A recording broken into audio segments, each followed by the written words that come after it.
TorahBox.com pour la diffusion du judaïsme francophone vous retransmet un enseignement du Rav David Brezacher.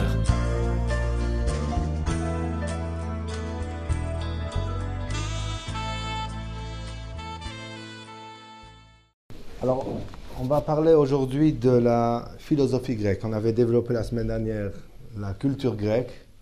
Comment, en fin de compte, donc Noach avait eu 3 enfants, Shem, Ham et Yefet.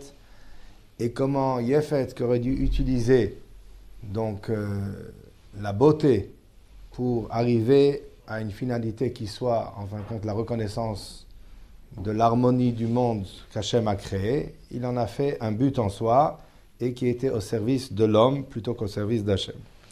Aujourd'hui, on va essayer de voir une idée très intéressante concernant la philosophie grecque. Et plutôt, si on veut appeler la naissance du rationalisme, tel que l'explique Rabbi Avraham Chaim Feuer, le gendre de Amortra Gifter Zichrono Libracha. Il dit comme ça, il fait remarquer la chose suivante. Il y a écrit dans les psukim, Ve'ele toldot bnei Noach, Shem, Ham, Vayefet. Voici les descendants de Bnei Noach, Shem, Ham et Yefet.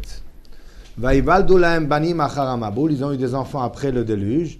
Bnei Yefet, Gomer ou Magog. Les enfants de Yefet étaient Gomer ou Magog, ou Madai et Yavan. Donc parmi les enfants de Yefet, il y a Yavan, qu'on a expliqué, qui était celui qui arrivait au summum du développement de la culture de Yefet. Et ensuite, on arrive au passouk d'après, où venaient Yavan, et les enfants de Yavan, etc. On cite leurs noms. Ils étaient au nombre de 4. Elisha, Tarshish, Kittim, Dodanim. Et le passouk nous dit, mais ele nifredu iye agoyim ba'artsotam.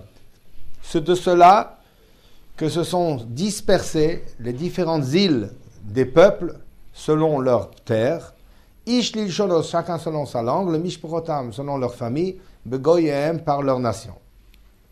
Et le Rabban fait remarquer qu'Ibnei Yefet Yoshve I Ayam, les enfants de Yefet se sont installés dans les îles de la mer, Vehem nifradim kol echad mi banav, et ils étaient séparés les uns des autres, chacun de ses enfants s'est séparé du reste de la famille, Be'i Acher, dans une autre île, Yoshev Levado, dans laquelle il était installé seul, V'artsotam rechokot zo mizo, et leurs terres étaient éloignées l'une de l'autre. Le Ramban fait remarquer que de la première fois dans l'histoire du monde, a priori, puisque la Torah le précise, jusqu'à maintenant, les enfants habitaient aux côtés des parents. La première fois dans l'histoire, les enfants de Yavan, eux, ils s'installent indépendamment. Ils créent leur indépendance, leur autonomie. Ils n'ont plus besoin de leur père. Ils n'ont pas besoin l'un de l'autre. Chacun sur son île, chacun sur son territoire, sans relation commune les uns avec les autres. Alors il dit, Rabbi Avraham Chaim Feuer, qu'en réalité, si on regarde bien, ça, c'est le début du rationalisme. C'est-à-dire qu'en fin de compte, je n'ai pas besoin d'antécédents et je n'ai pas besoin d'introduction. Ce que je comprendrai, je comprendrai. Ce que je ne comprendrai pas sera mis de côté. Et effectivement, le Ramban, dans un autre endroit, lorsqu'il parle du Goral, la Azazel, qui sont bien sûr des notions de Kabbalah, qu'est-ce que ça veut dire offrir un sacrifice pour Hachem et un autre pour la Azazel, le Ramban dit il y a des sodot, berimze à Torah, que dans les secrets de la Torah, le Mevin Sodam, pour celui qui comprend, il peut comprendre les allusions auxquelles la Torah donc fait allusion. Le Uchal le Faresh, je ne pourrais pas l'expliquer, qui a une autre tzrichim l'arsam pi hamitrakmim beteva. Parce que si je voulais me détailler, je devrais d'abord, la première chose, fermer la bouche de ceux qui sont sages au niveau de la nature, c'est-à-dire de ceux, qu'est-ce que ça veut dire? De ceux qui veulent tout expliquer d'une manière rationnelle. Hanim shachim acharea yevani, qui prennent la suite de ce grec, asher hikrish kol davar zulati amur gashlo, qui a renié toute chose qu'il ne pouvait pas ressentir et prouver, vehigis dato larshod hu vetalmidav, il en est arrivé à être orgueilleux au point de soupçonner, c'est-à-dire de juger lui et ses élèves, harshaim, ki chol inyan shelo yisi gelav hu bisvarato enenu emet, que toute chose qui n'a pas pu saisir bisvarato par sa propre logique, enenu emet, ça ne peut pas être vrai. Ça veut dire que le Ramban, et dans les commentaires, il dit c'est quoi Ayevani? Aristote, c'est Aristote. C'est-à-dire qu'il est arrivé à cette déclaration que si je ne le comprends pas, ça ne peut pas exister. C'est le rationalisme à outrance. En fin de compte, tout peut être expliqué, et si moi je n'arrive pas à l'expliquer, c'est que ce n'est pas explicable. Alors Avraham Chaim Feuer Shlita, lui, il dit, on retrouve cette idée-là dans la source, dès l'origine. Ça veut dire qu'à partir du moment où on a détruit la cellule familiale, à partir du moment où il n'y a plus de hiérarchie, des enfants qui doivent apprendre des parents qui ont de l'expérience, qui ont eux-mêmes appris de leurs parents qui avaient une expérience avant eux, etc. Et on remonte au fur et à mesure d'une génération à l'autre. Mais au contraire, en se disant que ce que je comprendrai, c'est ce qui sera vrai. Si je ne le comprends pas, ce n'est pas vrai. Donc je peux me détacher de tout ce qui est avant moi, puisqu'en fin de compte, je crée tout à partir de moi.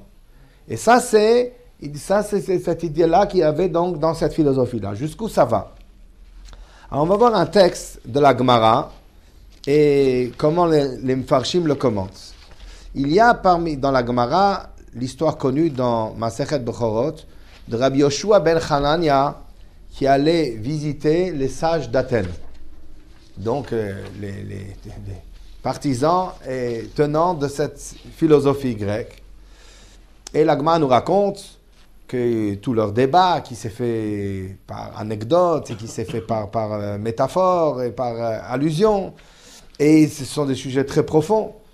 Mais il y a une introduction. Déjà, la Gemara nous raconte que c'était très difficile de pouvoir accéder à leur tour d'ivoire, dont ils avaient masqué l'entrée et dont ils avaient caché leur lieu. Et c'était tout un stratagème que Rabbi Yoshua ben Hanania a utilisé pour en fin de compte savoir où ils étaient et pouvoir rentrer chez eux. Et ensuite, la Gemara nous dit la chose suivante. Azal, il est allé. Ashkar yenuke mil'el sabe miltachat. Il a trouvé là-bas que les jeunes étaient assis donc en place d'honneur et les vieillards derrière, en dessous. Amar, il a dit, si je vais faire comme on fait chez nous, saluer les anciens avant de saluer les jeunes vont me tuer. Ça vrai, ils vont dire, Anan adife, Danan kashinan tfe. Moi, je ne peux pas saluer ceux qui sont mis à la table d'honneur, qui sont les jeunes. Parce que les vieux vont dire, nous on est plus importants. Tfe, veinu dardoke, ils ne sont que des jeunes. Ve'yaivna shalma lehane, katleli hane.